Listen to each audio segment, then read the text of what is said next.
All right. So, we're to now getting the transmission installed.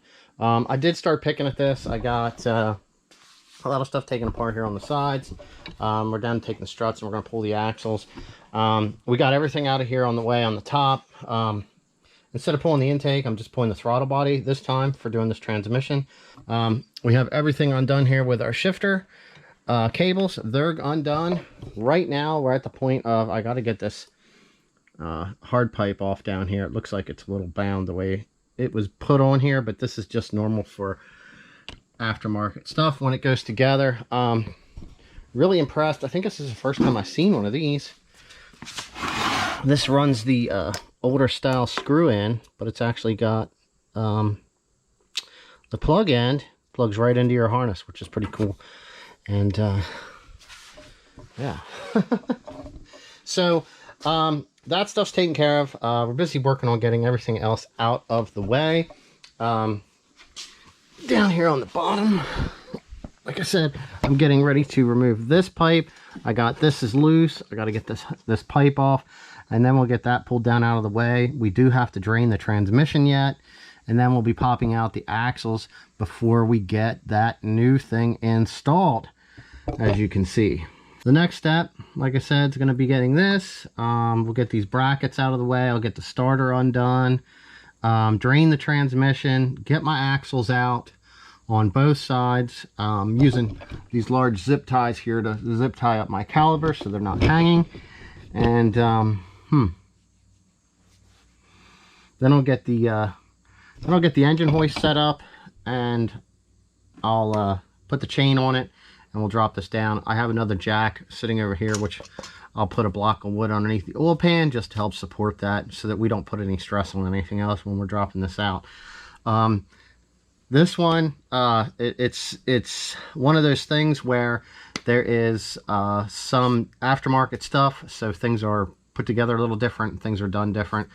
This one has the kinetic harness on, so it runs down underneath. It's got an aftermarket charge pipe on it. I think it's the ETS charge pipe. And like I said, the aftermarket cold pipe on the other side. All I can say is getting the ETS charge pipe off seemed to be a little bit more complicated than what it needed to be. I actually had to rock the engine by undoing the upper and the lower motor mounts to be able to get it out. I did not want to try touching the turbo and reclocking any of that stuff. Also, these one of these aftermarket axles right here, yeah, it does not want to come out. So right now I have the transmission separated. It's being supported by the chain, so there we go. I'm going to get this thing dropped out and sitting on the floor. All right, so we got everything. Everything's completely out. We inspected this thing. We got our fork, our throwout bearing pulled off. I actually took this and put it in the parts washer. I got everything nice and cleaned up before I did the reinstall. Let's see what they got going on here. It looks like they just put masking tape over top of the seals, which is probably a pretty good idea to keep dirt and stuff out during shipping. All right, there we go. I'm gonna put some grease in here on both of these seals, because I'm assuming since that one doesn't have one, this one here won't have it either. Nope. Both are OEM seals. So we'll get a little bit of grease on that right in here on the surface on both of these, and then we'll get it slid underneath here and get the chain hooked up and work on lifting this thing up into position and getting it lined up out around everything, and hopefully have a transmission bolted up here in the next you know, 20 minutes would be nice, but for some reason these transmissions, you just can't get them. they don't want to line up. It ends up being sometimes 20 minutes. Next time it could be an hour. Next time you're arguing with it and you drop it down and you do it again. This one has like a DCR wicked fork in it where it just has the pieces welded on, so it doesn't hold the throwout bearing. So I'm sure the throwout bearing will fall, the fork will fall off the throwout bearing, which is normally what happens. And God, we'll have to drop it down and then refix that, because it just seems to be quite habitual with those types of forks. But they work, and they're a little bit cheaper. So, and let's get this thing in. Well, we're getting there. This is the fun part. All right, slow and painful process. ETS pipe 0, mat 1. We got everything together on our driver's side, along with having everything together on our passenger side. We got to get this pipe cleaned up, throttle body cleaned up, and we got a little issue right here. If I can get this. All right, now normally you should be able to take this and it'll actually push in. Well, that's not doing that. Normally, I found that moisture ends up getting in these over time, and you end up with, it looks like, I don't know, kind of like if you mixed mayonnaise in with vegetable oil or something. But it's brake cleaner and it's moisture condensing into something white. So sometimes it ends up clogging the line up. So I'm probably at the point where it's going to be best to actually open this up, fill that up, and try to see if we can get it to bleed here. Or if I crack this line down here where it connects, which is kind of the convenience of having the upgraded line, take this off here and see if we can get any kind of fluid to flow either way. It would probably be just best if I actually take and flush this entirely. I could tell something just didn't feel right when I got in the car to apply the clutch. So with this being a new transmission, we don't want to have any problems.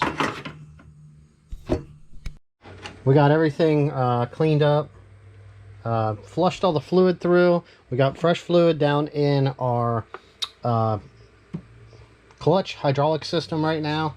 So everything is done there. Throttle body's installed. We have some vacuum lines that we need to get hooked up here yet. I need to get the correct fluid to put into this transmission. Right here.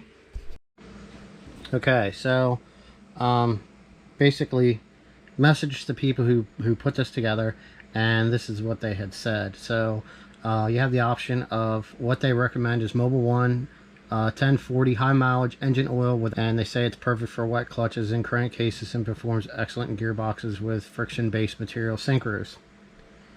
Tim at TMZ Performance, who uses our carbon linings in SRT4 transmissions, recommends Mobil 1 synthetic 4T 1040 motorcycle ATV oil. Uses Mobil 1 1040 high mileage oil, which is what they recommend. So we're going to be heading out and getting some of this. It's all together. So we got the fuel relay. Yep, fuel relay is plugged in. We did power that up, so we're going to double check and make sure we didn't have any fuel leaks. We're going to give this thing a crank, and hopefully we got this thing going.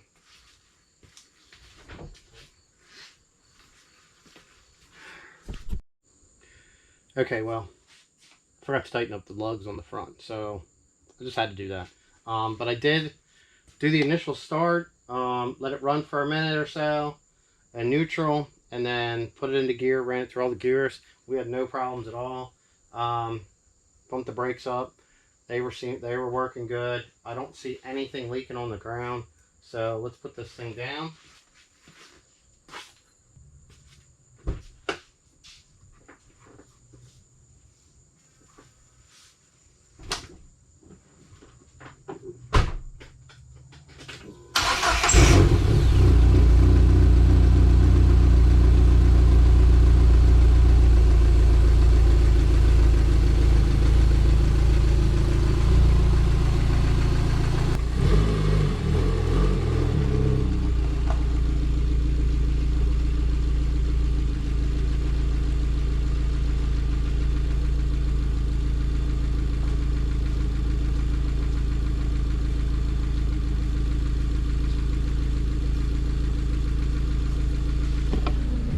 Not too bad.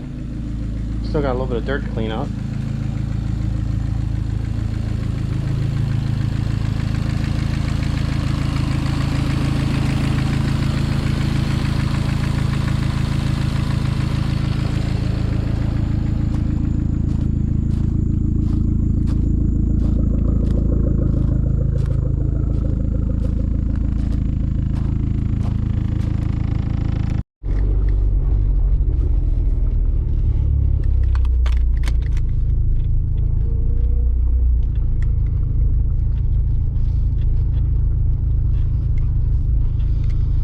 Alright, so basically I'm just coming out my driveway here and I'm going to head down this back road over here.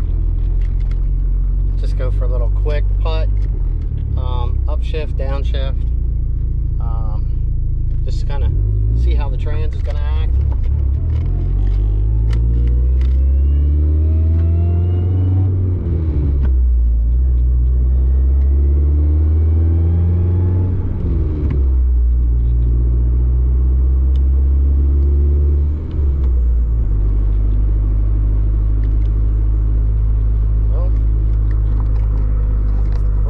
Gear, fifth gear,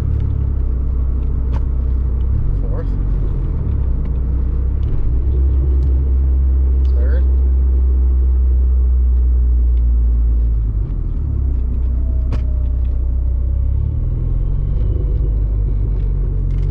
down into second. That's pretty good.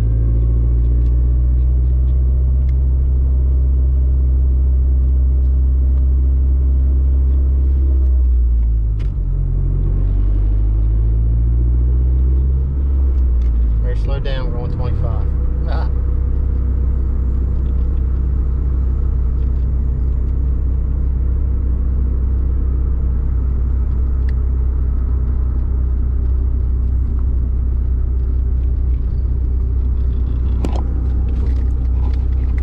This goes back this little hill here. There's a dead end, so it's not so bad. Never have much traffic, just neighbors.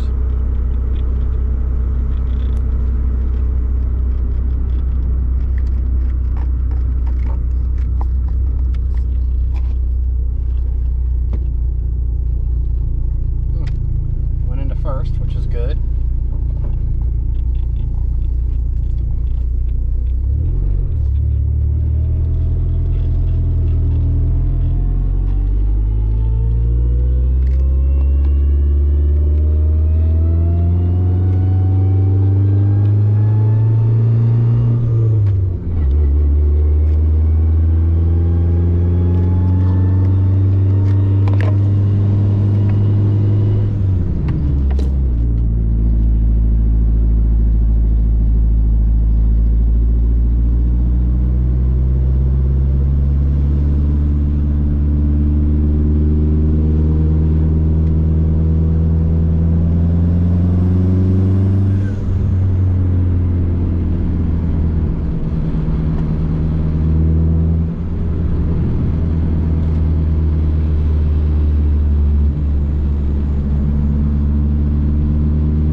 Pretty good.